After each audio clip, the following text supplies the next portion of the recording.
¿Cómo están? ¿Cómo les ha ido? Cuéntenme cómo han avanzado con la práctica. ¿Alguno me quiere comentar cómo les ha ido con la práctica? Si van bien, si tienen alguna duda, alguna pregunta.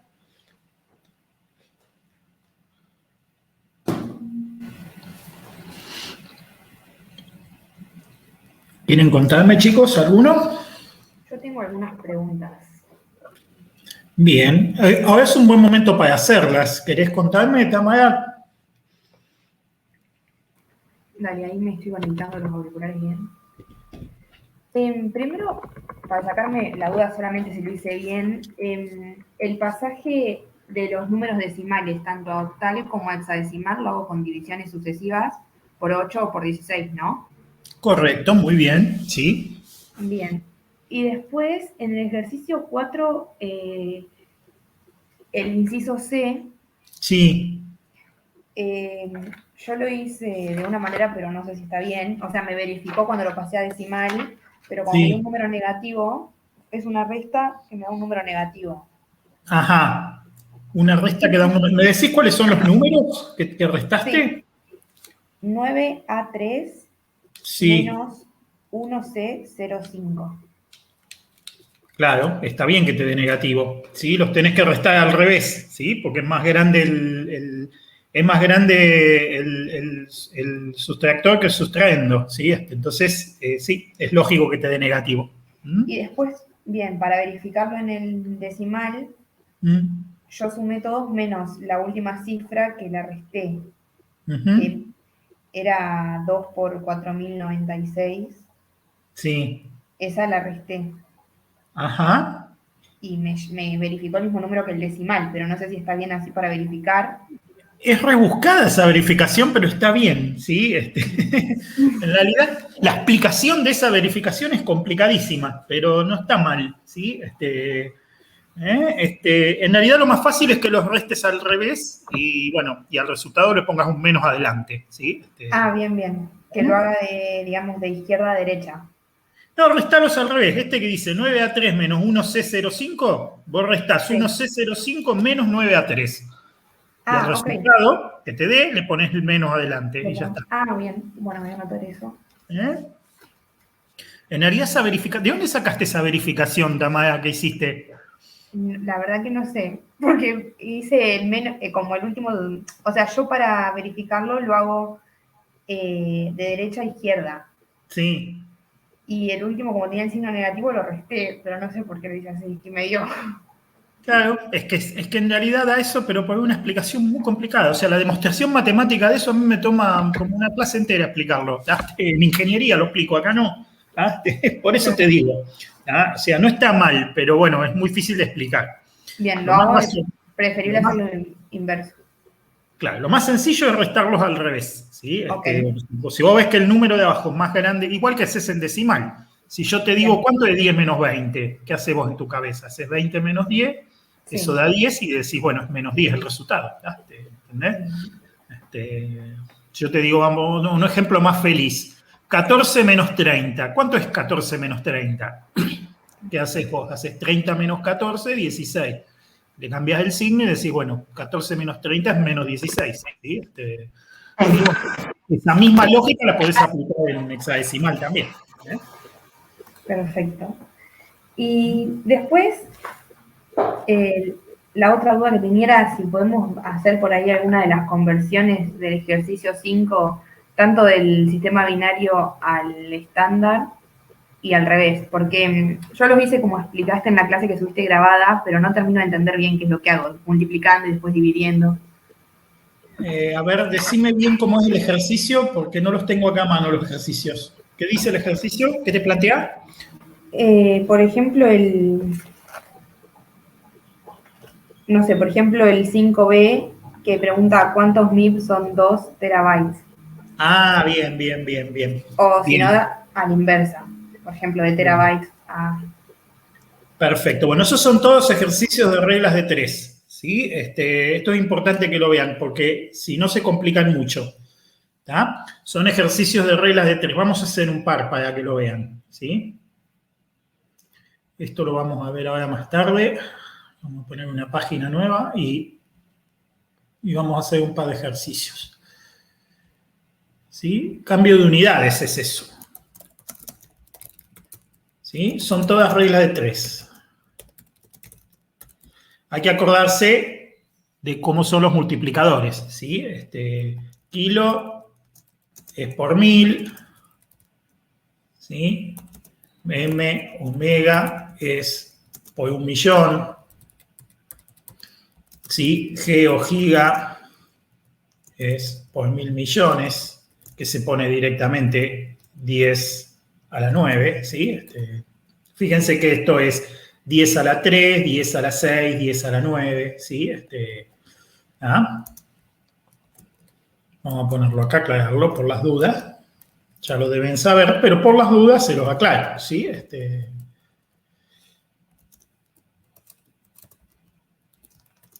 Ahí está. 10 a la 3, 10 a la 6, 10 a la 9 y así sucesivamente. ¿Ah? Mientras que kilobinary o kibi, ¿sí? Es por 1024.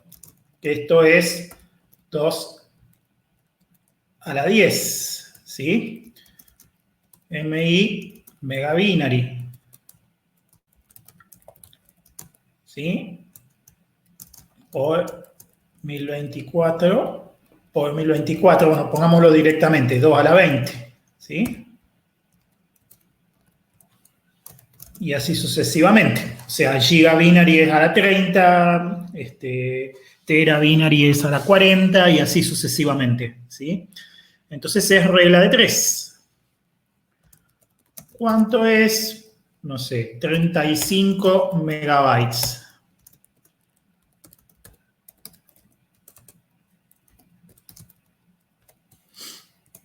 ¿Sí? Y esto es regla de 3. ¿Sí? 1 megabyte. ¿Sí? 1 por 10 a la 6 bytes. 35 megabytes. ¿Sí? Y acá hacen la cuenta, ¿sí? Directamente por regla de 3. Esto es 35 por 10 a la 6 dividido 1. ¿Sí? Ahora me quedó mal el superíndice. Ahí está. ¿Ah?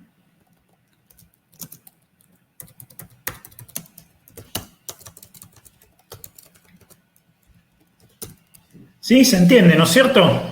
Y si es una un poquito más difícil, por ejemplo, ¿cuántos megabytes son 40 megabytes? ¿Sí? Este es más difícil, ¿sí? Porque hay que aplicar 2 reglas, por eso es un poquito más difícil. ¿Está bien?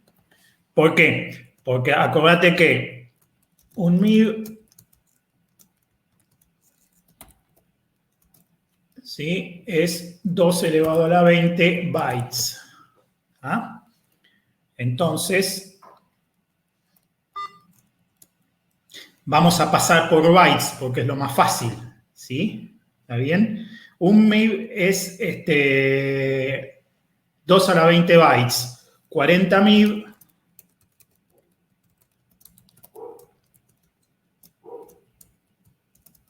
¿sí? Es 40 por... Escribir esto bien.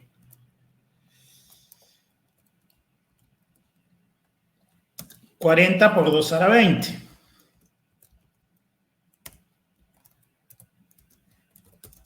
¿Sí? Esto está en la calculadora. ¿Sí? 1024 por 1024 por 40. Y me da un número feo.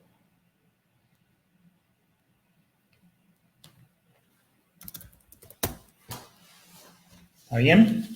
Y ahora,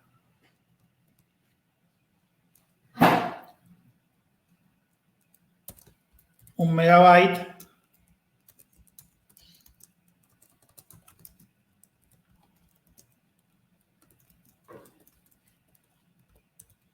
(10 a la 6 bytes).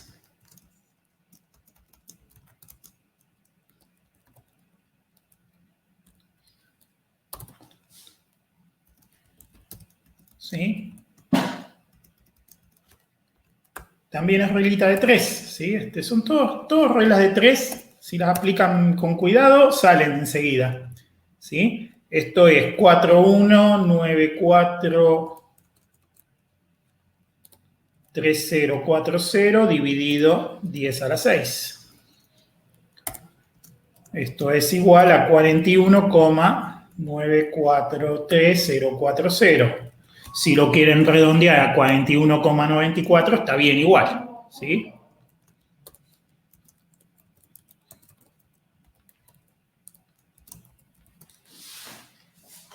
¿Ah? ¿Se entiende, no es cierto? Sí, primero siempre paso a bytes, entonces. Y es lo más fácil, sí. Bien. Y yo quería preguntar eso también, ¿redondear se puede sin problema a 2 cifras? En decimal, sí. Bien. Ojo en binario. ¿Te acordás que la otra vez les dije que en Sí, binario... 4 cifras. En binario, 8 cifras más o menos. Para tener la misma precisión que 2 en decimal, son unas 8 en binario. ¿Sí? Ok. Pero bueno, ahora estamos trabajando con números en decimal acá, todos en decimal, así que no hay problema. Con las 2 cifras está bien. ¿Sí? De acá, de este dato, es importante que observen el detalle, ¿no? De que no es lo mismo medir en megabytes que medir en megabytes. Observen que en la práctica deben tener ejercicios de este tipo para que observen este detalle, ¿sí? Que si medimos en megabytes, la unidad es más grande. ¿Está bien? Si medimos en megabytes, la unidad es un poco más chiquita. Entonces, fíjense cómo si el disco rígido tiene 40 megabytes, cuando lo pasamos a megabytes es menos, ¿sí? Es un poquito menos, son 38, 39. ¿Sí? Bueno, ustedes pueden hacer la cuenta haciendo lo mismo que hice yo acá, ¿sí? Y eso es importante entenderlo porque ahí justamente es donde muchas veces hay diferencias. Ustedes miran lo que reporta la máquina. Ustedes compraron un disco de 2 teras, pero van a mirar en la máquina y la máquina dice que tiene 1.8, ¿sí? Y se van a preguntar por qué. Una de las causas es esta, es el cambio de unidades. La otra causa, obviamente, es que hay una cierta cantidad de espacio que la computadora necesita para la administración, ¿sí? Del espacio, con lo cual también ahí hay una pequeña pérdida. ¿Sí? ¿Se entiende, no es cierto? Sí, perfecto, Hugo. Gracias. Muy bien. ¿Alguien más tiene alguna duda? Muchas gracias, Tamara, por compartir tus dudas, porque es muy importante para hacer más rica la clase esto, ¿sí? ¿Alguien más tiene alguna duda que quiera que veamos o compartir? Hugo, yo tengo una. Contame. En cuanto al ejercicio 6 y 7, Sí. que el 6 dice que tengo que convertir las siguientes unidades a su correspondiente en sistema internacional binario. Y me Sí. da, por ejemplo, la 2,45 kbyte, ¿no? Yo lo que no entiendo es si tengo que pasar el kbyte, 2,45 kbyte a binario ese número, o tengo que hacer otra ecuación y pasarlo No, lo que me da. te pide al sistema internacional binario porque se refiere a los multiplicadores binarios. O sea, te está pidiendo que lo pases a kilobytes, ¿sí? Eso te está pidiendo. Ok. Te está pidiendo que lo pases de kilobytes a kilobytes, ¿sí? O sea, al revés que lo que hice yo recién. Yo recién pasé de megabytes a megabytes. Ahí te está pidiendo que lo hagas para el otro lado, que lo pases de kilobytes a kilobytes. Te tiene que dar un número parecido, pero un poco más chiquito. ¿Sí? Claro, entonces el 7 es al revés. El internacional es con base 10. Claro, exacto. Estándar. En internacionales, los múltiplos se llaman múltiplos binarios porque son múltiplos que dan números redondos en binario.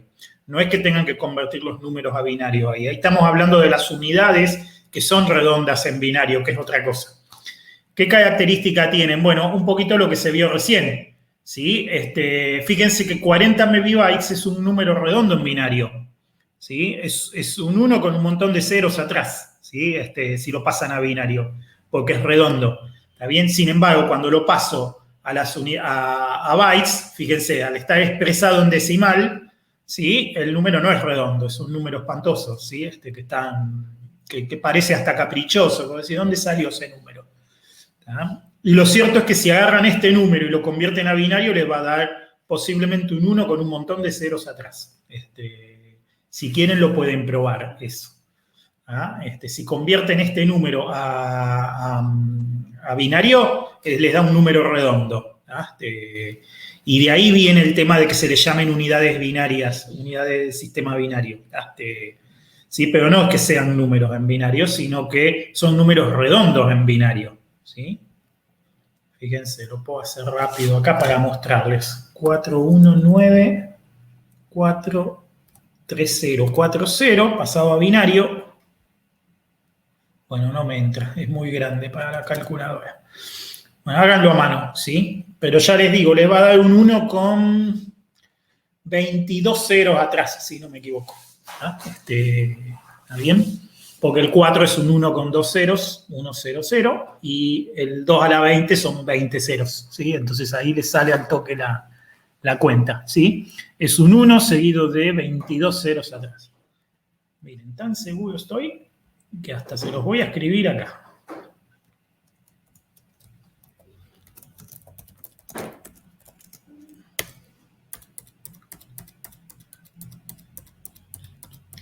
$7, 18, 19, 20, 21, 22.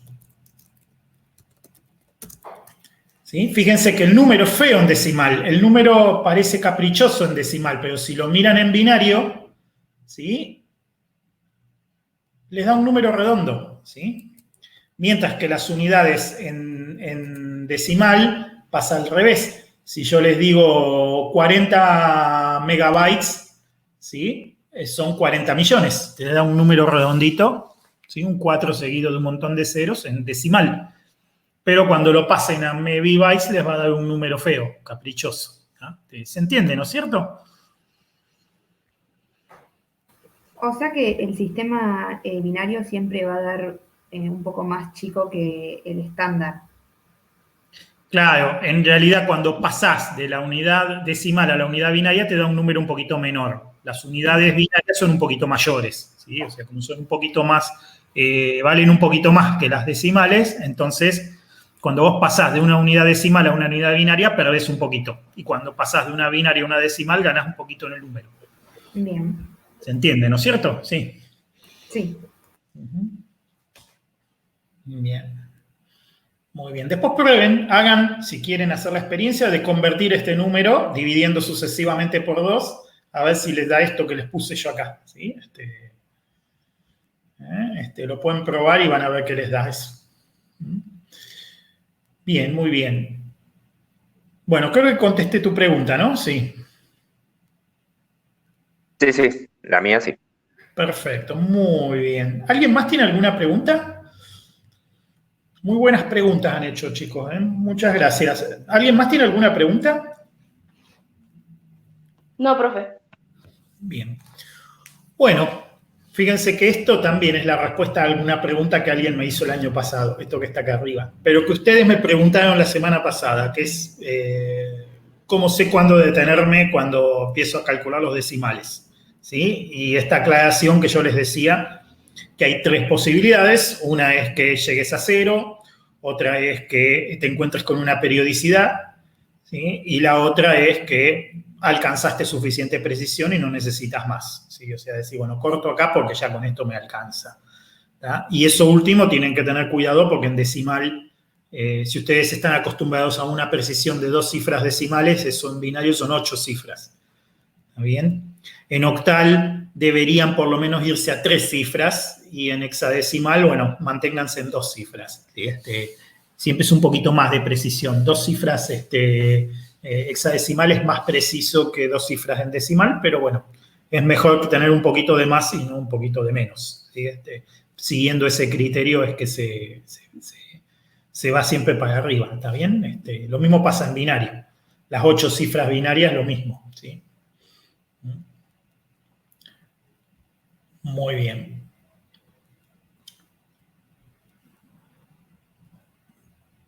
Perfecto, vamos a hablar un poquito ahora, vamos a cambiar de tema, vamos a dejar un poquito las conversiones de números, las pueden seguir profundizando en la práctica si quieren, ¿sí? De hecho, creo que Claudia les va a pedir que entreguen alguno de los prácticos. Háganlo, eso es para el bien de ustedes, ¿sí? Si practican y practican en el tiempo que les corresponde practicar, llegan mucho más cómodos y relajados al parcial, ¿sí? Así que háganlo, no se dejen estar, ¿sí?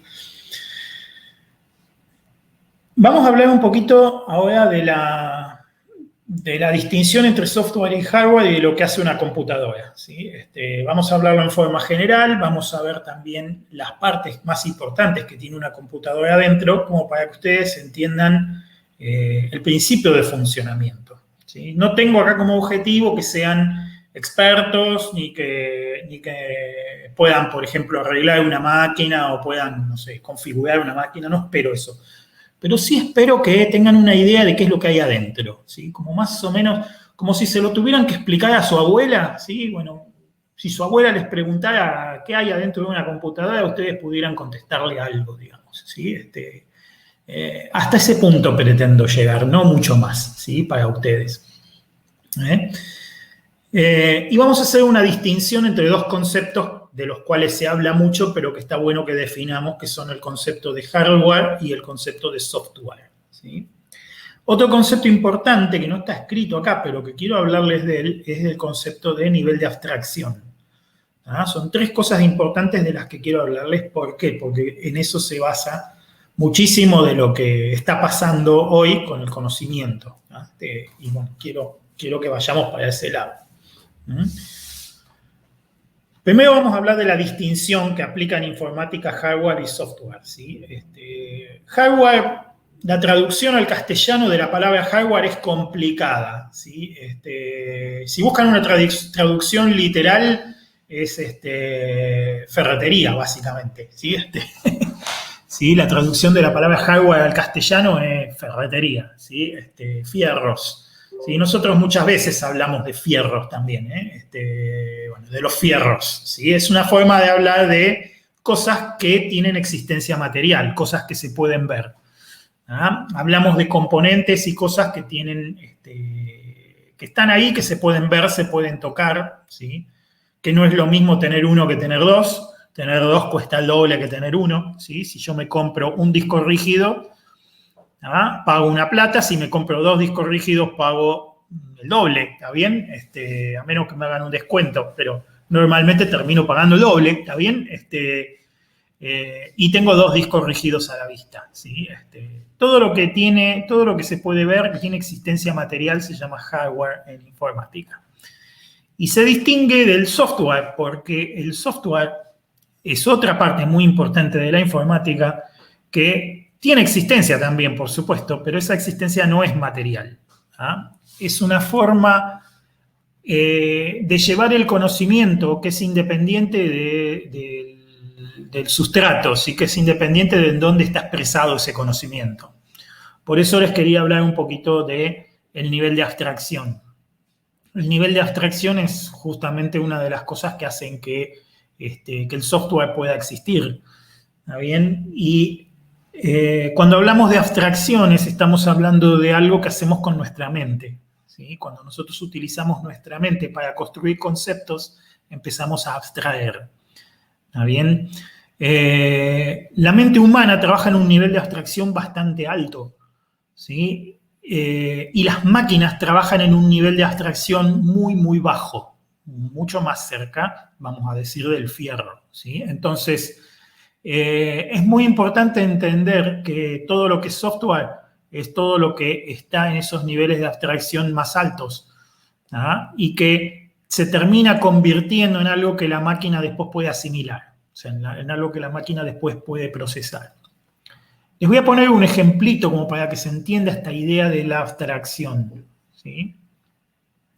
Si yo les digo, por ejemplo, bueno, ahora después de esta clase yo me voy a ir al centro, me voy a ir al centro de la ciudad a comprarme algo, un negocio, por ejemplo. Yo les digo así y ustedes me entienden, ¿sí? O sea, ustedes en general entendieron lo que yo dije. Yo digo, termina la clase y me voy al centro a comprarme algo, un negocio, antes de que cierren los negocios.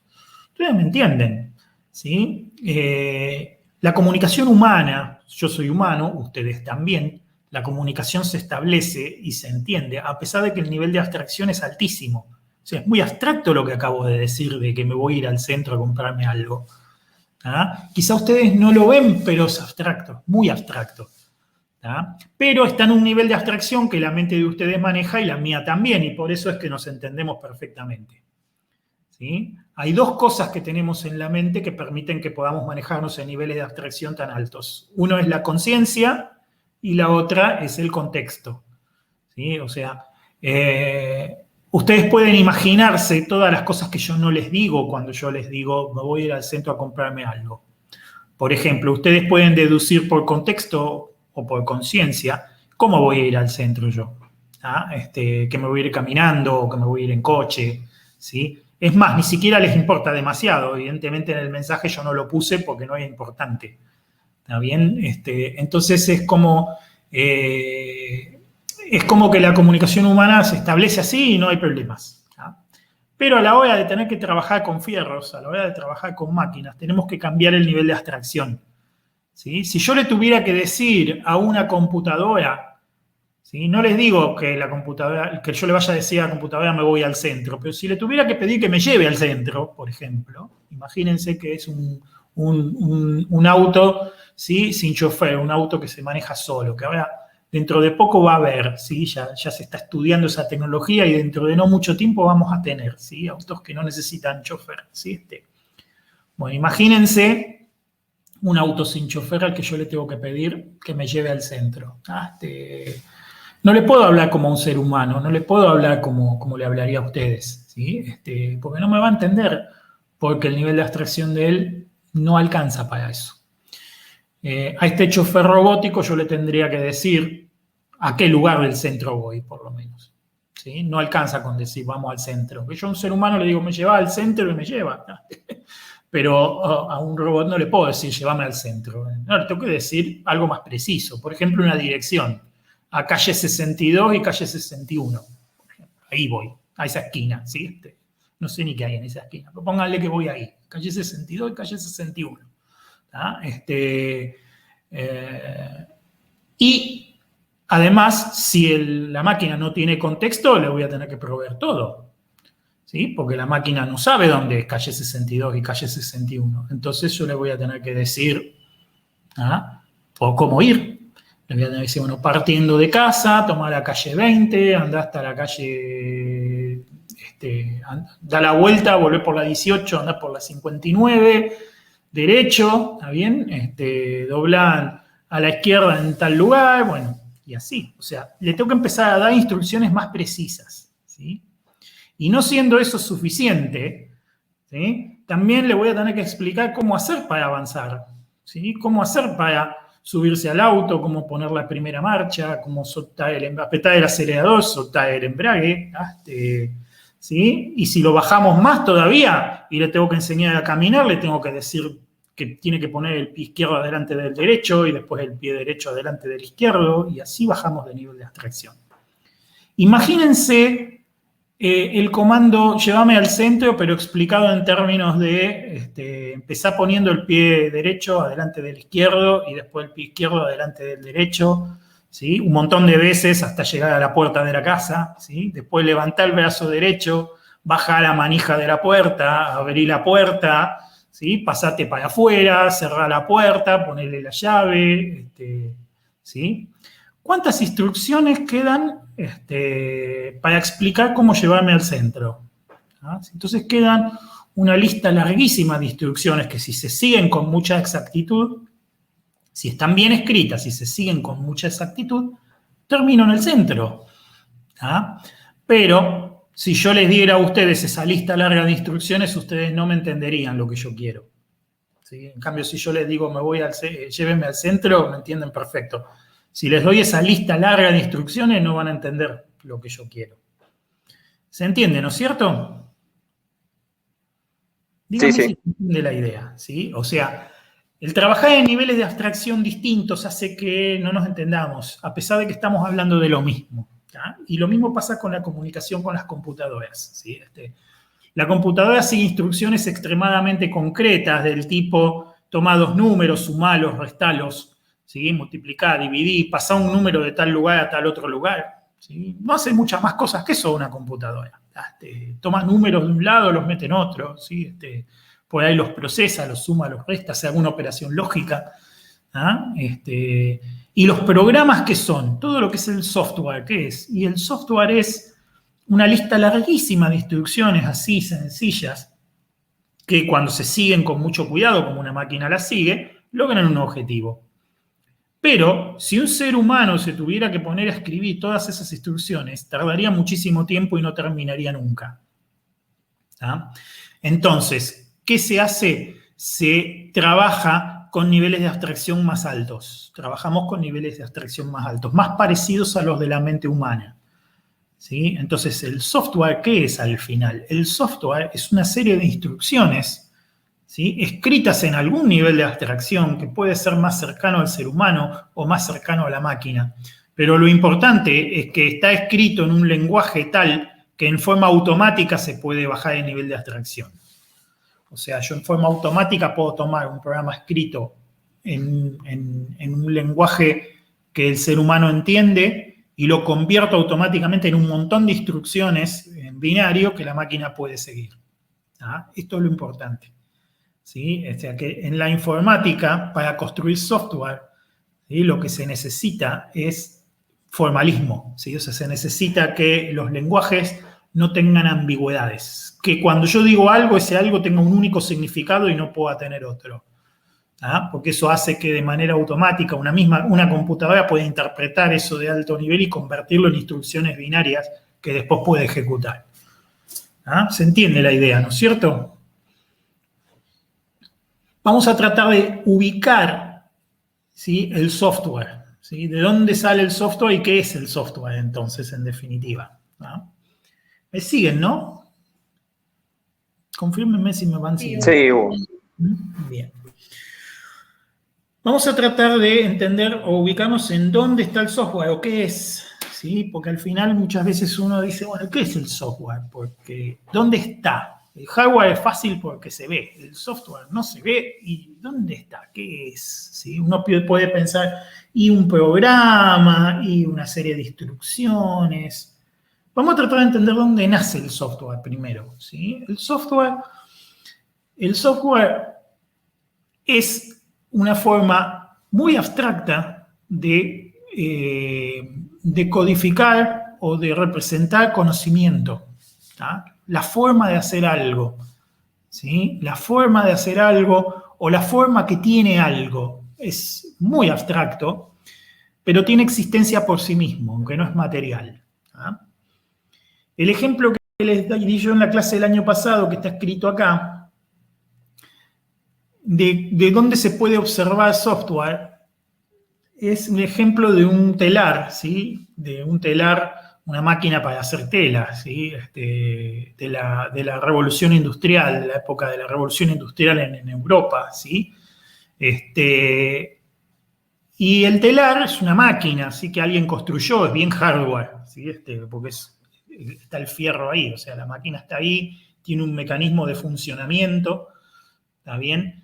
Pero este telar al que yo hago mención es un telar que se podía configurar, vamos a decir. Traía un tablero con clavijas, ¿sí? con unos agujeritos donde uno podía insertar unas clavijitas de madera, ¿está bien? Y en función de dónde ponías las clavijas, la máquina se comportaba diferente y hacía distintos tipos de telas. ¿Sí? O sea, por ejemplo, no sé, puede cruzar la urdimbre con 2 hilos, con 3 hilos, ¿sí? La trama puede ir con un hilo, puede ir con 2 hilos, bueno, distintas formas de tejido, ¿sí? Salen distintos tejidos, ¿sí? Dependiendo de cuántos hilos mando para arriba, cuántos hilos mando para abajo, de cómo cruzo el hilo que va de costado, que es el que se llama la trama, ¿sí?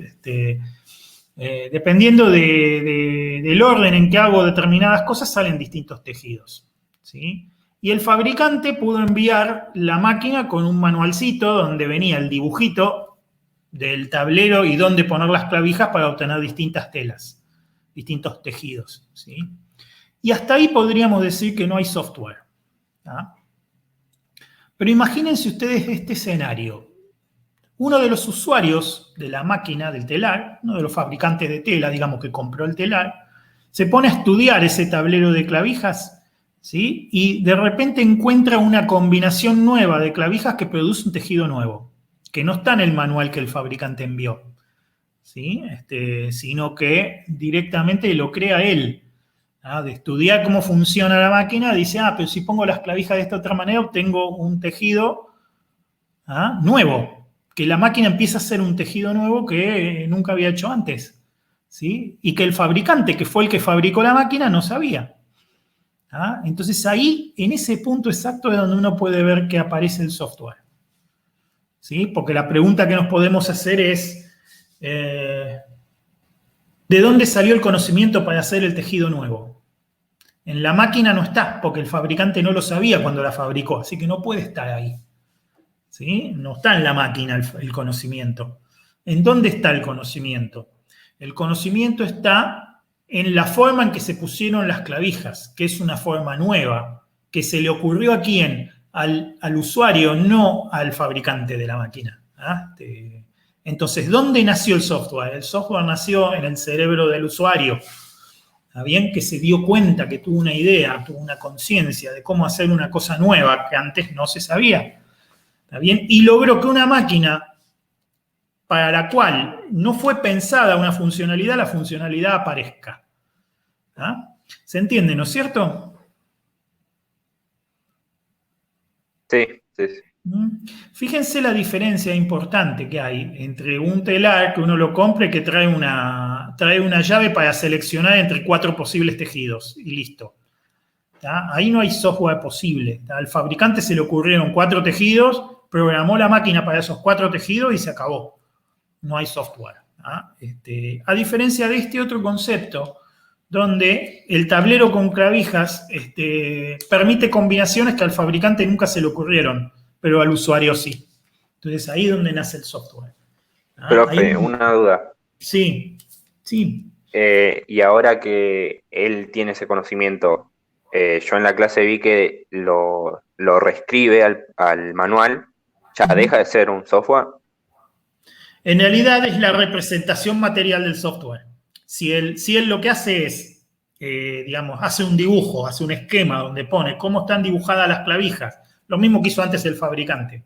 ¿Está bien? Lo que hizo el fabricante antes también es software, pero no es tan evidente porque uno puede decir, bueno, mientras estaba armando la máquina pensó todas esas cosas, ¿sí? Es muy evidente la presencia del software cuando la hace el usuario, porque el fabricante no estaba ahí cuando al usuario se le ocurrió.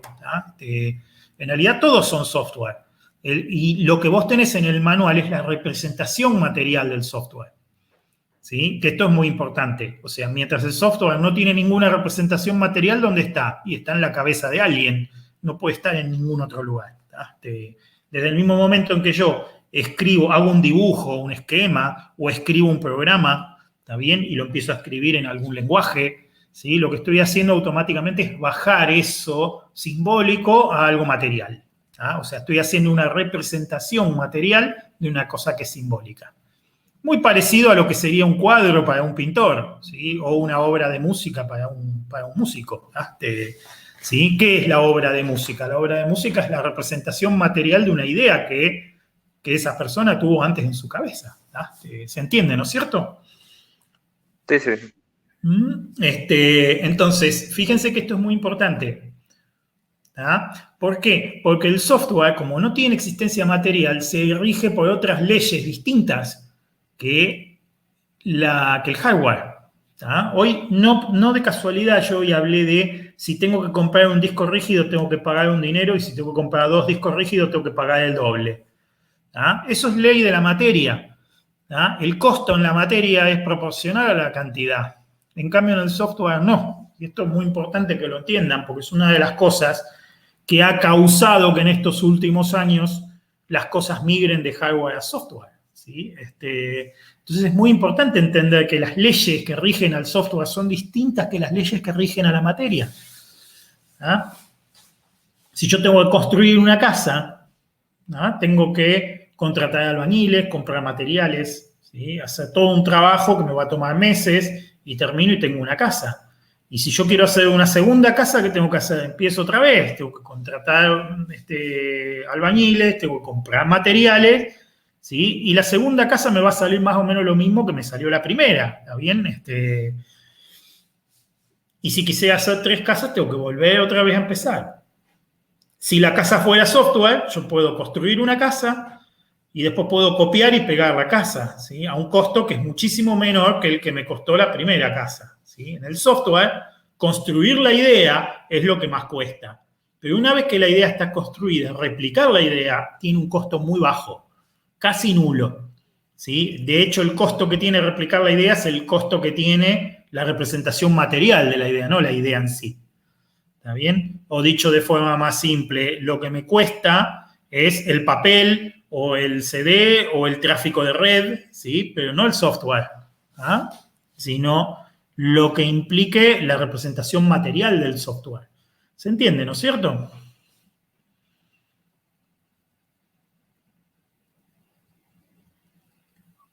¿Cómo ven? Yo sí. ¿Sí? Bien, bien, bien. Mucho silencio. Espero que sea porque les gusta y no porque están aburridos o porque se cortó. ¿Sí? Si pasa eso, avísenme.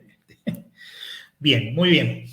Entonces, fíjense ustedes que con el software, si yo construyo una casa, me puede costar mucho idear la casa. Pero una vez que está construida la casa, yo copio y pego casa y tengo 2 casas. Y si copio y pego las 2 casas, tengo 4 casas. Y si copio y pego las 4 casas, tengo una manzana. Y si copio y pego manzana, tengo 2 manzanas. ¿Sí? Copio y pego varias veces y tengo un barrio. Y si copio y pego varias veces más, tengo una ciudad. ¿Sí? Y si copio y pego varias veces más, tengo un país. ¿Sí? Y así. ¿Tá? Fíjense cómo se puede crecer exponencialmente a un costo que es muchísimo menor de lo que hubiese costado materialmente. ¿Tá? Esto es la causa por la cual las cosas en tecnología están migrando desde el hardware hacia el software. ¿Sí? Fíjense lo que era un auto hace 50 años y lo que es un auto hoy. El conocimiento para que el auto funcione hace 50 años estaba en su construcción, ¿sí? En las piezas mecánicas, en los cables, ¿sí? En la forma en que están armados, ¿sí? Los componentes y la forma en que están dispuestos los componentes hacen que el auto funcione, ¿sí? El auto hoy tiene muchas menos piezas móviles y tiene una computadora, ¿tá? Y mucho del conocimiento que se necesita para que el auto funcione no está en las piezas, sino en el software que está dentro de la computadora que tiene el auto adentro. ¿Ah? ¿Se entiende, no es cierto? Sí, sí, y tiene que ver con lo que se vendan, por ejemplo, en los autos, la tecnología. Claro. Fíjense, ahí después tenemos otro problema, que es la interfaz con el modelo económico, ¿sí? O la interfaz, digamos, entre cómo funciona el software y la tecnología y cómo funciona la economía. Ahí tenemos un tema que es difícil, bueno, es un tema que da para clases enteras ese, ¿sí? La complejidad que tiene, ¿sí? Pero si nos ponemos en una actitud, vamos a decir, pragmática, vamos a decir, bueno, ¿cómo podemos aprovechar el software para reducir el costo, ¿sí? De la fabricación? ¿Ah? Entonces, piensen ustedes, hace 15 años atrás, tengo que subir la cantidad de años porque me voy haciendo viejo y no me doy cuenta. ¿Ya? Antes decía hace 10 años, ahora tengo que decir hace 15 años. Sí, 15, 20 años atrás, ¿ah? Uno en su casa tenía un televisor, uno en su casa tenía un teléfono, ¿sí? Un teléfono fijo, ¿sí? Un teléfono móvil, por ahí ya empezaba a ver hace 20 años teléfonos móviles, una linterna, ¿sí? ¿Y hoy qué tenemos en casa? Hoy tenemos este bicho, ¿sí? ¿Ah? Que parece un teléfono, pero en realidad es una computadora, ¿sí? Para el que no lo sepa, hoy ya puede enterarse que esto no es un teléfono, es una computadora. Es una pequeña computadora que adentro, ¿qué tiene? Tiene un software de teléfono, ¿sí? Tiene un software que a nosotros nos permite hacer llamadas telefónicas. También tiene un software para controlar el LED que tiene afuera y hacer una linterna, ¿sí? También puede bajar un video o conectarse a un servicio de streaming de video y nos permite ver televisión, ¿sí? ¿Se dan cuenta? Ahora no tenemos un televisor, tenemos un software de televisión adentro del bicho ese. ¿Ah? no tenemos una linterna, tenemos un software que permite controlar la lucecita, la LED del teléfono. Tenemos otro software que nos sirve para sacar fotos. Antes había máquinas de fotos, ahora no hay, pero quedaron para los profesionales porque la gente normalmente anda con esto y saca fotos con esto también. Entonces, fíjense qué pasó y qué está pasando, ¿no? El hardware se va convirtiendo en software, ¿sí? Y todo lo que es hardware se va generalizando. O sea, este aparato por sí solo ya no tiene una identidad. Si a esto no le ponemos software adentro, no, es un ladrillo, no sirve para nada. ¿Sí? ¿Por qué? Porque tiene piezas, pero no hay conocimiento de cómo conectar esas piezas sin el software. O sea, sí tiene un captador que se usa como cámara, tiene una lucecita que puede iluminar, tiene una pantalla táctil que sabe detectar donde el toco con el dedo, ¿sí? Y también puede proyectar imágenes de colores, lo cual es un avance tecnológico inmenso también, ¿sí? Que para los que somos más grandes que lo vimos crearse, ¿sí? Cuando yo era chico ni se soñaba con tener pantallas así. La pantalla, lo más parecido a una pantalla es un tubo de televisor de rayos catódicos. ¿Sí? Entonces, fíjense ustedes cómo el hardware se especializa en cosas muy específicas, ¿sí? Y todo el conocimiento general de cómo manejar las cosas va subiendo al software. Y esto es muy importante que lo vean, porque todo está evolucionando así. Hoy, lo de la casa, yo lo decía como chiste, lo de copiar y pegar casas, pero lo cierto es que ya existen impresoras que pueden imprimir casas, ¿sí? Y digamos, son como parecidas a las impresoras 3D, o sea, hacen por extrusiones, en este caso sería no es de plástico, sino de un material más parecido al concreto, ¿sí? Y son capaces de imprimir casas, ¿sí? O sea, pueden, a partir de un modelo escrito por software, ¿sí? Crear la casa. ¿Está bien? Yo antes lo decía como broma y resulta que está ocurriendo ya, ¿sí? Es algo que es otro ejemplo de cómo el software va viajando, de cómo el hardware va yéndose hacia el software, ¿sí? Y es muy importante que lo vean, porque es el principio, ¿sí? Es lo que hace que, digamos, hoy ustedes estudiando logística me tengan que escuchar a mí hablar de informática, ¿sí? La informática se metió en todas partes, ¿sí? Y por eso es muy importante que tengan un conocimiento general de cómo funciona. Por eso les hice convertir número de binario a decimal, aunque no lo crean. Bueno, muy bien. Vamos a la computadora, ¿sí? Esto que está escrito acá es lo que les hablé yo recién, ¿sí? La computadora, ¿qué es? Así como uno dice, bueno, un teléfono o un coche, y cuando hablo de un teléfono, hablo de un teléfono de los de antes, ¿sí? El teléfono que está en la mesita, ¿sí? Ese viejo que tenía ¿cómo se llama? Una horquilla que ustedes levantaban y marcaban, bueno. Sí, algunos más grandes por ahí se acuerdan de que los más viejos, teléfonos más viejos tenían un disco, había que discar números, ¿sí? Después vinieron los teléfonos con numeritos que se podían marcar tonos y bueno, hasta que apareció el teléfono celular, que hasta fines del siglo pasado eran teléfonos realmente, ¿sí? Hasta el Nokia 1100, algunos deben haber tenido un Nokia 1100, ¿sí? Hasta el Nokia 1100 y seguían siendo teléfonos, los que tenían los botoncitos con los números, botones físicos con los números, hasta ahí podemos decir que eran teléfonos, realmente. ¿Tá? Aunque ya no eran puros, ya todavía se podía decir que eran teléfonos. Ahora, estos que están acá, los que vienen con la pantalla táctil y con el sistema Android o los iPhone, ¿sí? Ya no son teléfonos, son computadoras, ¿sí? Y adentro tienen software que hace de teléfono. ¿Ah? Y esto es importante también entenderlo. ¿Ah?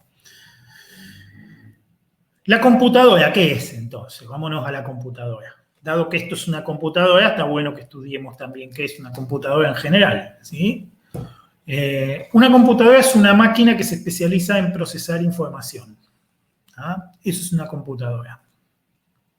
La computadora no es una máquina que se diseñó específicamente para hacer algo, sino que en forma general ¿sí? Se dedica a procesar información y lo hace de manera muy eficiente y muy rápida.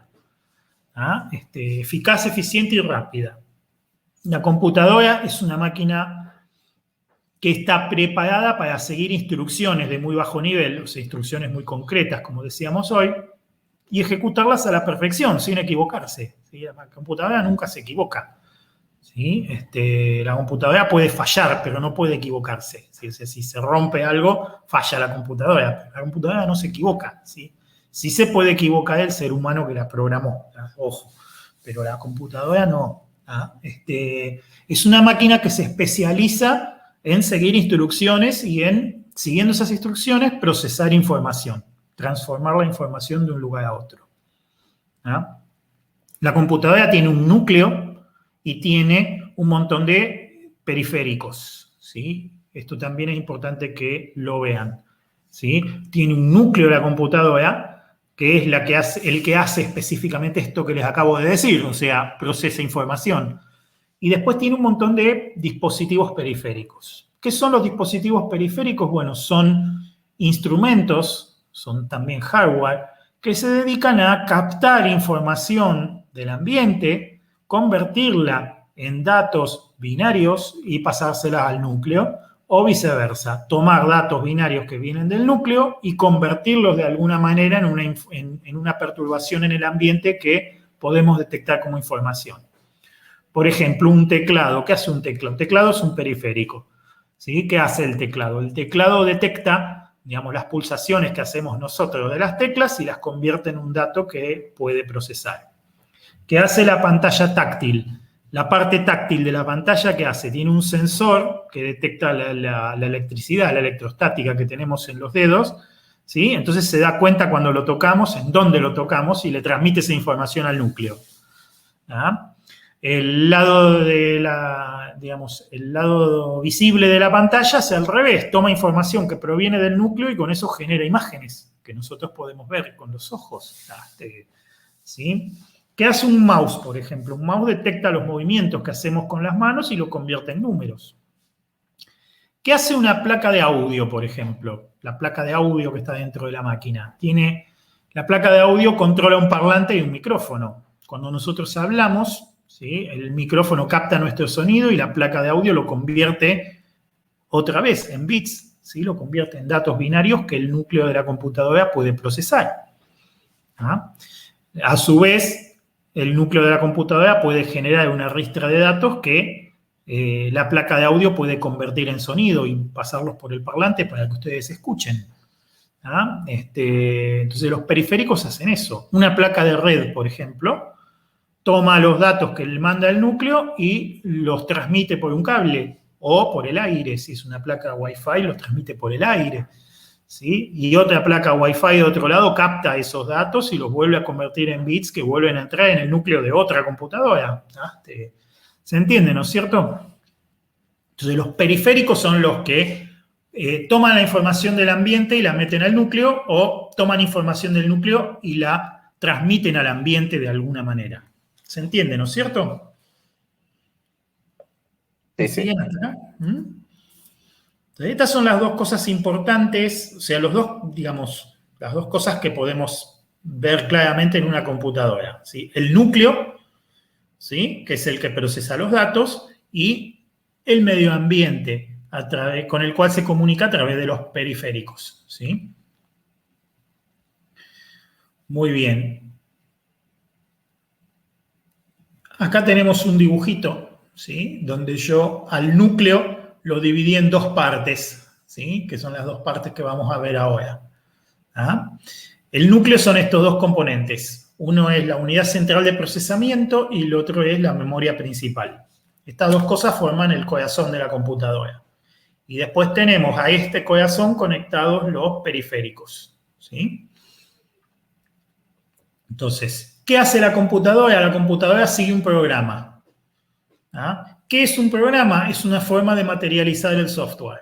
Así como podríamos materializar el software en un dibujito, les dije hoy, ¿sí? Un programa, una secuencia de instrucciones escritas en binario, porque la computadora los entiende así, escritos en binario, ¿sí? Es una forma de materializar el software. O sea, yo tengo que convertir mis instrucciones en unos y ceros.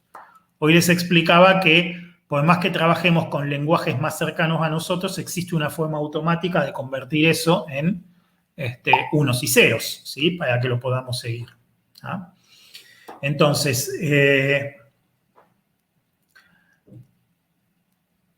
un programa es un conjunto de instrucciones no ambiguas para lograr un objetivo.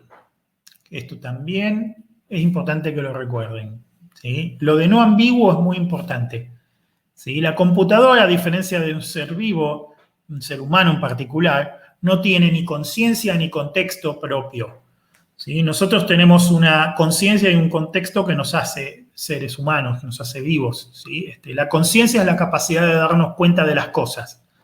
Y el contexto es un montón de información que traemos, ya sea porque la hemos percibido o porque la traemos escrita en el código genético, de dónde viene toda la información que tenemos, de dónde viene nuestro contexto, es una cosa complejísima, ¿sí? Pero tenemos las dos cosas y funcionamos con eso.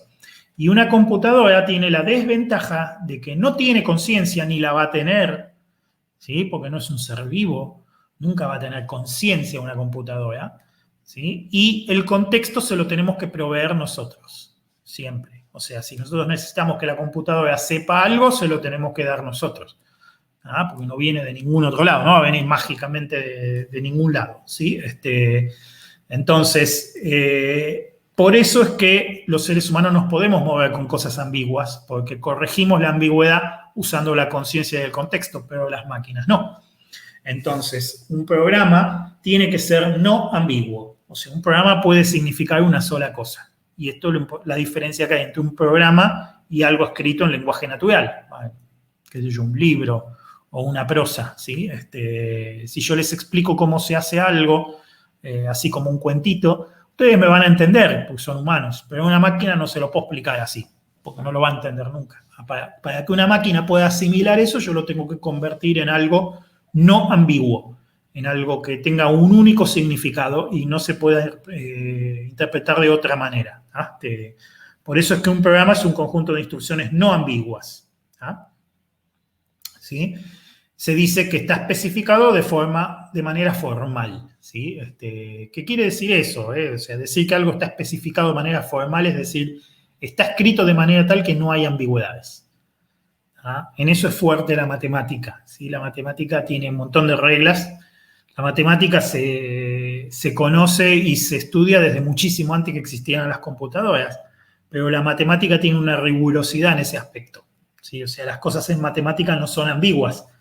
Creo que se los dije la vez pasada. Ustedes no necesitan preguntarle a alguien si lo que hicieron está bien. Ustedes mismos tienen de última herramientas para probar ustedes mismos que las cosas están bien porque no están sujetas a opinión. ¿Sí? La matemática no es subjetiva, no está sujeta a opiniones de nadie. La matemática es y punto. ¿Sí? Para bien o para mal, es así. Y con la computadora pasa algo parecido. Bien, la computadora utiliza instrucciones de un nivel de abstracción muy bajo. Les decía hoy, una computadora puede, por ejemplo, sumar dos números o mover un dato de un lugar a otro. Sí, y no mucho más que eso hace el núcleo. ¿Sí? O sea, puede operar números y los puede mover de un lugar a otro, y no mucho más. El núcleo de una computadora no hace mucho más que eso. ¿Sí? Todo lo demás está en el software y en la correcta formación de las instrucciones. O sea, que el conjunto de instrucciones esté correctamente alineada para lograr algo.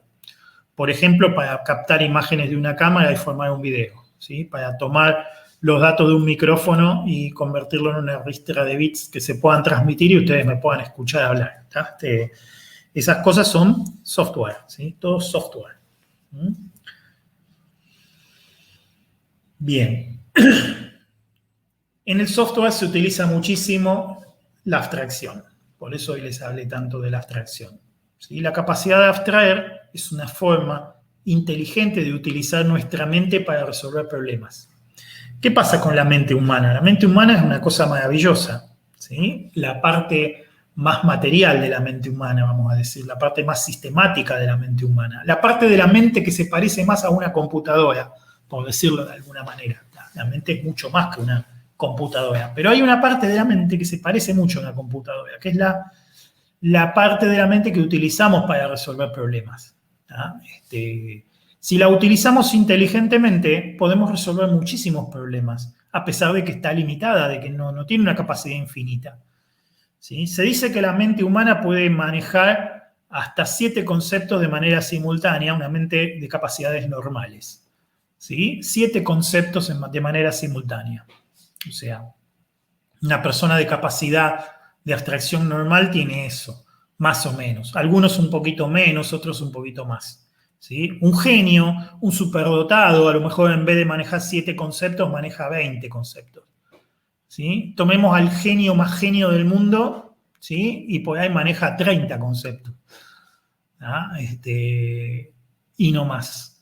¿Sí? Pero estamos hablando de problemas que son tan complicados que tienen miles de conceptos, millones de conceptos. Y el ser humano así todos los puede resolver. ¿Ah? ¿Cómo? Utilizando inteligentemente su mente. ¿Y cuál es esa herramienta que la hace potente? La capacidad de abstraer. La capacidad de juntar muchas cosas y decir, bueno, todo esto forman una cosa más grande. ¿Ah? Eso es la capacidad de abstraer. ¿Sí? Todas estas instrucciones de poner el pie derecho delante del pie izquierdo, poner el pie izquierdo delante del pie derecho, forman una sola cosa, que es caminar. ¿Ah? Entonces yo a partir de ahora, antes ocupaba 4 o 5 conceptos en mi mente, ahora ocupo uno solo, que es caminar. Ya sé lo que es caminar, entonces no tengo que volver a pensar en caminar, ya lo sé, lo dominé. ¿Está bien? Entonces yo después puedo caminar, ¿sí? Puedo doblar, puedo avanzar, puedo retroceder, qué sé yo. ¿Sí? Y todas esas cosas juntas después las hago un concepto nuevo que es desplazarse. ¿Ah? Y así vamos elevando el nivel de abstracción y entonces llegamos a me voy al centro, y ustedes me entienden. ¿Sí? O sea, la capacidad de juntar muchos conceptos en un concepto más grande es lo que nos permite a nosotros resolver problemas muy complejos. ¿Ah? No hay que ser un genio para resolver problemas complejos, hay que saber usar bien la mente. ¿Sí? Por eso es que no es una cosa innata, es una cosa que se adquiere en vida. Uno puede aprender, digamos, si le gusta, a resolver problemas complejos. Muchas veces se maneja esta idea de que no, de que es un don natural, de que es o de que tenés que ser un superdotado, un genio. Y no depende tanto de eso. No depende tanto de eso. Depende mucho más de tu capacidad de manejar bien las abstracciones. ¿Ah? Entonces, el software justamente se basa en eso. Todas las construcciones de software que usamos en informática se basan en eso. Se basan en tomar un grupo de conceptos complejos y reducirlos a algo simple en forma automática para que la máquina los maneje. ¿Ah? Y ya está. Vamos a la máquina entonces. La máquina. Dijimos ya que hay periféricos, que son los que toman datos del ambiente o envían datos al ambiente, y hay un núcleo. ¿Sí? Las dos componentes que tiene el núcleo, que son muy, muy importantes, son la unidad central de procesamiento y la memoria. ¿Ah? La unidad central de procesamiento es la que hace esto que les decía yo hoy, de tomar 2 datos y sumarlos, o restarlos, o multiplicarlos, o moverlos de un lugar a otro. Tomarlo de un periférico y guardarlo en la memoria, tomarlo de la memoria y guardarlo en un periférico. ¿Sí? O sea, puede mover los datos de un lado a otro o puede procesar, tiene procesamientos relativamente sencillos de los datos. ¿Ah? Pero ustedes fíjense que un procesamiento complejo se puede hacer sumando muchos procesamientos sencillos. ¿Sí? Y acá es donde viene la potencia de la máquina. La máquina tiene una memoria donde guarda todos los resultados intermedios. Entonces, se puede hacer un procesamiento complejísimo, ¿sí? Siguiendo muchos pasos de procesos simples. ¿Ah? Y así la máquina hace todo. Todo lo que ustedes ven que una computadora hace, lo hace de esa manera. ¿Ah? Por eso es muy importante tanto la unidad central de procesamiento como la memoria.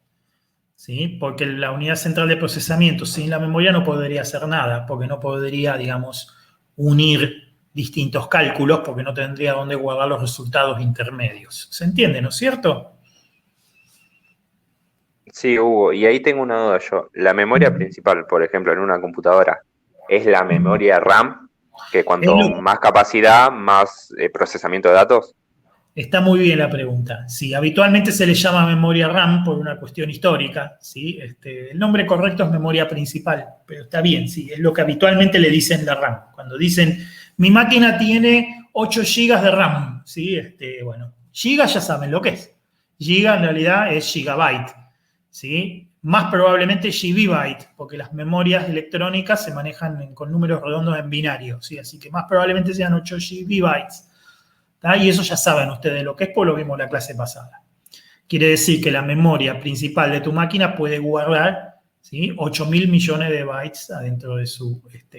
¿sí? En realidad no son 8.000 millones, son 8 por 2 a la 30, ¿sí? Bytes dentro de su espacio, ¿sí? Y sí, cuanta más capacidad tiene la memoria principal, más cosas simultáneamente puede hacer la máquina. Porque fíjense ustedes que la memoria principal tiene una característica, ¿sí? Que también es una limitación tecnológica histórica, y es que cuando le cortamos la energía, la memoria principal se borra.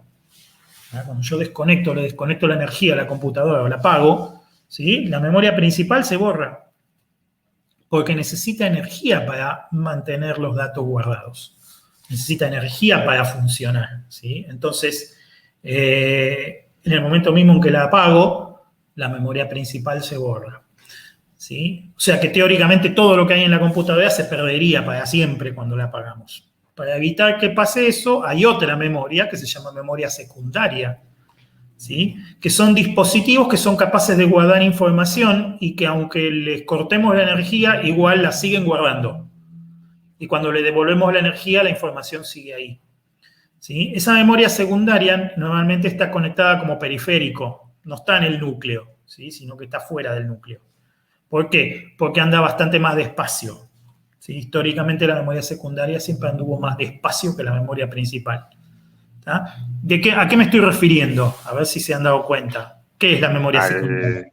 Al disco rígido o disco sólido, ¿no? Perfecto. A los discos, a las unidades de estado sólido, ¿sí? Que son modernas, ¿sí? Los pendrive, los CD, los DVDs, ¿sí? Todas esas cosas son memoria secundaria. Muy bien, exactamente, a eso me estoy refiriendo. Mientras que la memoria principal es una memoria electrónica muy rápida, pero que tiene esta característica de que es volátil, de que cuando le corto la energía, ¡pum!, se borra. Fíjense lo que les puse acá que es importante. El canal que conecta la CPU con la memoria principal se llama bus interno y es muy rápido, ¿sí? Anda a la misma velocidad que la memoria de la CPU. Fíjense que para que el núcleo de la computadora ande rápido, el procesador tiene que andar rápido, la memoria tiene que andar rápido y el bus que las conecta, ¿sí? La unión de ambas cosas, la comunicación entre ambas cosas, también tiene que andar rápido. Si alguna de esas tres cosas anda más despacio, todo el núcleo anda más despacio. ¿Se entiende esto, no es cierto? Sí, y tener mucha memoria RAM y no un buen procesador es lo mismo, tenés memoria además, ¿no? Exactamente. Si tenés mucha memoria y tenés poco procesador, no vas a poder hacer muchas cosas en simultáneo porque no va a alcanzar el procesador. O sea, va a tardar mucho el procesador en hacer las cosas y lo vas a notar. Si te pasás en memoria o te pasás en procesador, sí. Lo ideal es tener un buen equilibrio entre ambas cosas. Muy bien, exactamente. Entonces, fíjense, tienen la CPU o unidad central de procesamiento, la memoria principal y el bus interno, que es lo que conecta a ambos componentes del núcleo. ¿Dónde está ese bus interno? Bueno, ese bus interno son un montón de cablecitos en el mother, ¿sí? En la placa madre de la máquina. Si ustedes observan en algún momento una placa madre, van a ver que tiene un montón de tiritas de cobre por distintos lugares. Bueno, algunos de esos tiritas de cobre son el bus interno. ¿Sí? Fíjense ustedes también que si prestan atención en una placa madre de una máquina, el CPU y las memorias están cerquita también. Nunca están muy lejos una de la otra. ¿Por qué? Porque tienen que trabajar juntas. ¿Sí? Eso para que alguna vez se dedicó a desarmar una máquina. Para el que nunca se dedicó a desarmar una máquina, escúchenlo como una anécdota y nada más. ¿Sí? Otra cosa importante, el canal que conecta a la CPU con los dispositivos periféricos, miren cómo está escrito periféricos ahí, ¿sí? Se llama bus de entrada-salida, ¿sí? Bus de entrada-salida. Y es bastante más lento que la CPU y la memoria. ¿Sí? Esto es otra cosa importante. Los buses de entrada-salida típicamente andan bastante más despacio. ¿Por qué? La velocidad que manejan los núcleos de las computadoras es muchísimo más elevada, pero por lejos a la velocidad que manejamos los seres humanos. ¿Sí? Para un procesador de una computadora, un segundo es una eternidad. ¿Sí? Un segundo de la computadora es como un año para nosotros. ¿Sí? Es una eternidad. ¿Sí? Pasan muchísimas cosas en un segundo dentro de una computadora. Por eso los tiempos se miden en milisegundos, en microsegundos o en nanosegundos. O sea, en milésimas de segundo, en millonésimas de segundo o en 1000 millonésimas de segundo. ¿Sí? Bueno, eso también habrán visto que muchas unidades de tiempo en informática son muy pequeñas. ¿Sí? Bueno, ¿por qué? Porque el tiempo dentro de una computadora es muchísimo, muchísimo más rápido que en el mundo nuestro. ¿Sí? Que es otra cosa que también hay que tener en cuenta. En un segundo la computadora hace miles de cosas, millones de cosas. ¿Sí? Nosotros ni nos damos cuenta. ¿Tá? Pero está atendiendo un montón de cosas todas a la vez. Bien, ¿se entiende, no es cierto? ¿Bien hasta acá? Sí, sí. Y, profe, otra consulta que no sé si tiene que ver. Cuando vos instalás una placa de video, por ejemplo, ¿sigue usando el bus de entrada y salida? Porque, viste, es más rápido, pero no usa el bus interno. No, utiliza un bus especializado de entrada-salida que es más rápido que el bus normal, pero sigue siendo un bus de entrada-salida.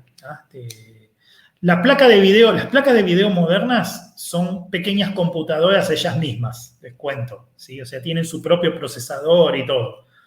¿Sí? Las placas de video modernas son casi una computadora aparte. ¿Está bien? Dedicada específicamente a proyectar imágenes, ¿sí? O a minar criptomonedas, lo que prefieran, ¿tá? Porque hoy se usan para eso. ¿tá? Sí, bueno, eso te iba a decir. Sí, bueno. Son procesadores especializados en trabajar con datos, normalmente con estructura vectorial, y tienen mucho paralelismo, por eso se terminan siendo interesantes para eso, ¿no? Para ese tipo de actividades. Sí, pero bueno, tengan en cuenta que una placa de video moderna no es que dependa tanto del bus de entrada-salida, porque el procesamiento lo hace dentro de ella misma, o sea, tiene su propia memoria y tiene su propio CPU adentro. Es como otra computadora. Entonces le transferí los datos por el bus y eso es lento, pero después adentro trabaja a muchísima velocidad. ¿Se entiende, no es cierto? Sí, sí. La placa de video está enchufada directamente a la pantalla, con lo cual la imagen que se proyecta es un reflejo de la memoria de video que está en la placa de video. No pasa por el bus de entrada-salida del procesador. Sino que directamente es una comunicación entre la placa de video y la pantalla. ¿Sí? Por eso es que anda rápido. Aunque la máquina sea lenta, eso anda rápido. Una máquina lenta, pero una placa de video buena, podés jugar esos jueguitos modernos que tienen una resolución altísima porque básicamente se hace todo en la placa de video. ¿Sí? No se hace en el procesador principal de la máquina.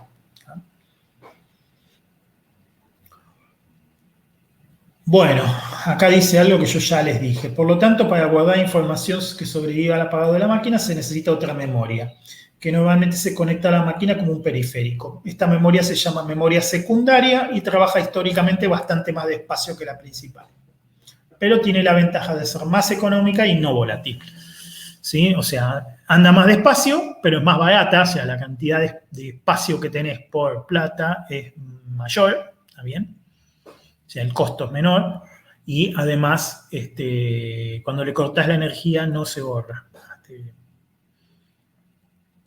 Bueno, esto último, que yo lo hice en la clase pasada, el año pasado, y que también se los quiero mostrar ahora, ¿sí? Es cómo hace una computadora para implementar esas operaciones simples. Fíjense que son tan simples que se las puedo explicar en un ratito acá, ¿sí? Y esto es importante también que lo vean. No tiene tanta complejidad las operaciones. Lo que tiene la complejidad es cómo ordeno esas operaciones para lograr cosas complicadas. ¿Sí? Entonces yo el ejemplo que les hice, se los hice con un circuito eléctrico, porque es relativamente fácil de entender. Todo el mundo entiende en mayor o menor medida un circuito eléctrico, ¿sí? Entonces yo hice el ejemplo con circuitos eléctricos. De hecho, en la computadora trabaja con circuitos eléctricos también, ¿eh? Fíjense, ¿se acuerdan que yo les dije que la máquina codificaba datos en binario? ¿Sí? En este caso, en este ejemplo, ¿sí? Voy a armar una función muy sencilla que se llama función identidad, ¿sí? Que básicamente me dice en la salida lo mismo que entró. O sea, si la entrada es 1, la salida es 1. Y si la entrada es 0, la salida es 0. Y la vamos a representar con un circuito que tiene un interruptor que indica la entrada y una lamparita que indica la salida. Entonces, para la salida, la lámpara encendida es 1, la lámpara apagada es 0. Para la entrada, el interruptor a la izquierda es 0, el interruptor a la derecha es 1. ¿Está bien? ¿Me siguen? Esto lo entienden todos, ¿no es cierto? O sea, todos entienden que cuando cerramos el circuito la lamparita se enciende, ¿no es cierto? Sí. Confírmenme si lo entienden, ¿sí, no? Bien. Seguramente algún experimento de esto en la escuela alguna vez habrán hecho, ¿tá? ¿Sí? Entonces, la idea es la siguiente. Imagínense que la lamparita prendida es 1 y la lámpara apagada es 0. Y el interruptor, ¿sí? Si está hacia la izquierda es 0 y si está hacia la derecha es 1. La operación que sigue es la que se llama inversor, ¿sí? Para el inversor voy a usar un interruptor doble. ¿Ah? El interruptor doble, cuando yo lo cambio, deriva el circuito hacia un lado o hacia el otro, ¿sí? Este interruptor doble, cuando yo lo pongo hacia la izquierda, es 0. Cuando lo pongo hacia la derecha, es 1. Pero fíjense que cuando yo lo pongo hacia la izquierda, me cierra el circuito. Con lo cual, cuando el interruptor está en 0, la lámpara se enciende. Cuando el interruptor está en 1, la lámpara se apaga. Perdón, ¿alguien quería decir algo? Me pareció ver acá.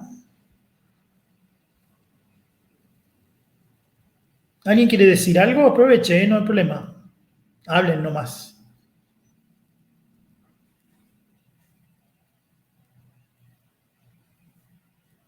¿No?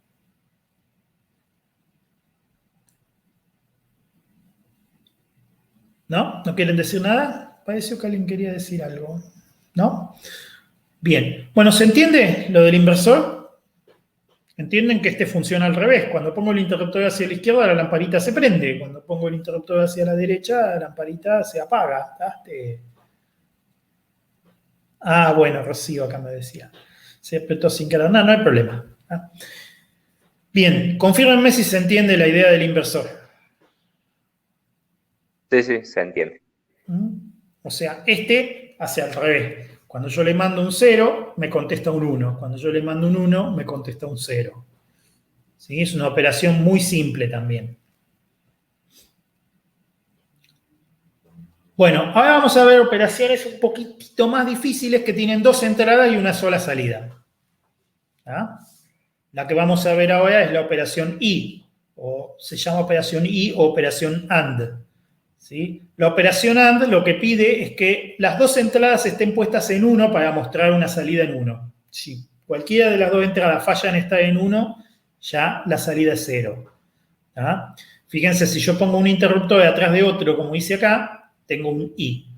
¿Sí? Tienen que estar las 2 llaves enchufadas para que la lámpara se encienda. O sea, tienen que estar las 2 llaves hacia la derecha para que se cierre el circuito y la lámpara se encienda. ¿Ah? Fíjense que esta es diferente. Esta es O. ¿Sí? En la O, con que una de las 2 esté puesta en 1, ya la lamparita se enciende. ¿Sí? Cualquiera de las 2 puede estar en 1. ¿Sí? Y la lamparita se enciende. ¿Ah? Si las 2 están apagadas, la lamparita se apaga, pero con que una de las 2 esté prendida, ¿sí? La lamparita ya se enciende. Fíjense que es distinta de la otra. Lo notan, ¿no es cierto?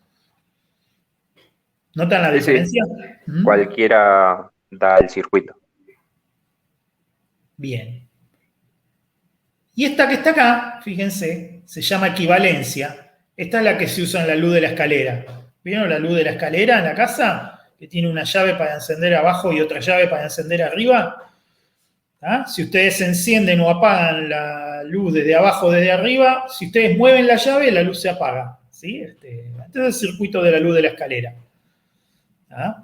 ¿Qué es lo importante? Las llaves tienen que estar las dos para el mismo lado para que la luz esté encendida. ¿Sí? Si las llaves están una para un lado y la otra para el otro, la luz está apagada. ¿Se entiende, no es cierto?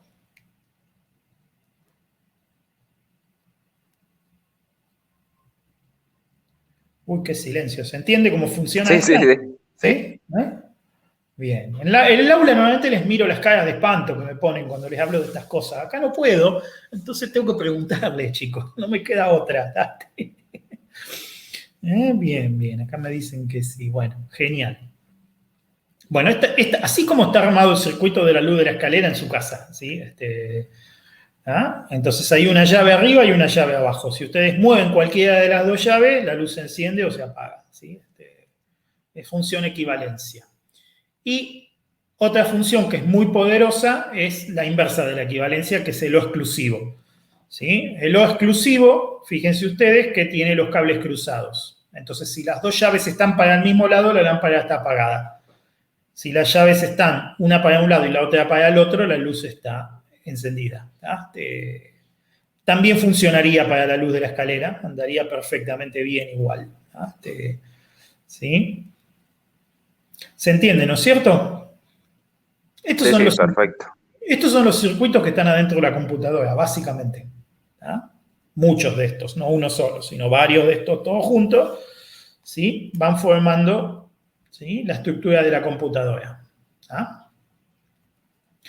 Entonces, fíjense ustedes que implementar una suma, ¿sí?, no es muy distinto. Creo que lo hago en la clase siguiente, no los quiero adelantar ahora.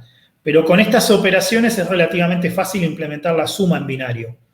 Ustedes estuvieron practicando suma en binario. Entonces, la clase que viene vamos a hacer la experiencia de, bueno, vamos a ver si podemos hacer que la computadora sume dos números, ¿sí? No me quiero meter ahora para no liarles más la cabeza, que ya hablamos mucho hoy. Pero bueno, para que se hagan una idea, por ahí va el tiro. Bueno, chicos, ¿quieren preguntar algo? ¿Les gustaría preguntar algo más?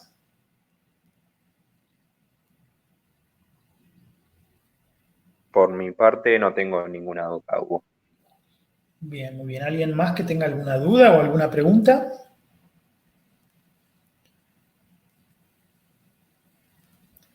Bueno, si no tienen dudas o preguntas, pues hoy es todo, ¿sí? Yo la clase grabada se las voy a colgar igual, porque, bueno, siempre salen diferentes, nunca salen dos iguales. Así que les voy a colgar la clase después en el Moodle, ¿sí? A mí solo me costaba un poco sobre los cálculos que se hacían, que daba como resultado negativo, ¿no? Cuando hay que pasar en situaciones como tal o hexagesimal, ¿no? Sí. Eso no se me complica. Bien, hoy me hicieron una pregunta parecida al comenzar, Tamara me preguntó por lo mismo, ¿sí? No se compliquen ustedes con los signos ahora, ¿sí? Los signos los tratan igual que en decimal. Si yo les digo a ustedes, háganme 10 menos 15, ¿sí? ¿Qué hacen ustedes? Ustedes en realidad hacen 15 menos 10, o sea, lo restan al revés y al resultado le ponen el signo negativo. Acá hagan lo mismo, ¿sí? Cuando tienen una operación que ya ven que les va a dar negativo, y bueno, resten al revés, ¿sí? Restan al revés y ya está, ¿sí? O sea, como la misma presentación como decimal, pero en negativo, ¿no? Exactamente. O sea, lo restás al revés y cuando tenés el resultado le metés el menos adelante y listo, ¿sí? Ok, dale, gracias. La computadora, en realidad, para guardar el signo necesitaría guardarlo en binario. Y hay sistemas de representación que se utilizan para eso, pero nosotros no los vamos a estudiar, ¿sí? Nosotros nos vamos a quedar con el menos adelante y ya está, ¿sí? Porque, bueno, eso ya se da en ingeniería, ¿sí? ¿Cómo se hace para guardar un número negativo cuando no tengo ningún lugar donde meter un menos en una máquina? Bueno, eso es una cosa que se estudia en ingeniería, ¿sí? Acá no nos vamos a meter con eso porque ya es muy avanzado, ¿sí? Si alguno tiene interés me pregunta y se los cuento, pero no creo que sea para todos, ¿eh? Que tenga duda me pregunta, ¿eh? Bueno, chicos, es todo por hoy. Muchísimas gracias. Conmigo van a tener clase de vuelta el miércoles que viene y recuerden que tienen la práctica con Claudia, ¿sí? Hagan las prácticas, no descuiden las prácticas, háganlas y háganlas en tiempo, ¿sí? No las apilen todas para hacerlas todas juntas y eso porque es mala idea, ¿sí? Hugo, perdón, entonces el práctico lo vamos a tener que entregar, el práctico 1. Sí, algunos ejercicios. Claudia después les va a decir cuáles ejercicios tienen que entregar. Buenísimo, buenísimo. ¿Sí? Sí, chicos, mañana con Claudia y el miércoles que viene de vuelta conmigo. Muchísimas gracias a todos y nos mantenemos en contacto para lo que necesiten. Tenemos cercanía virtual y espero que este cuatrimestre podamos tener alguna clase presencial también antes de fin de año. Muchas gracias a todos. Buenísimo, gracias. Buenísimo, Hugo, gracias a vos. Hasta luego. Chao, hasta luego.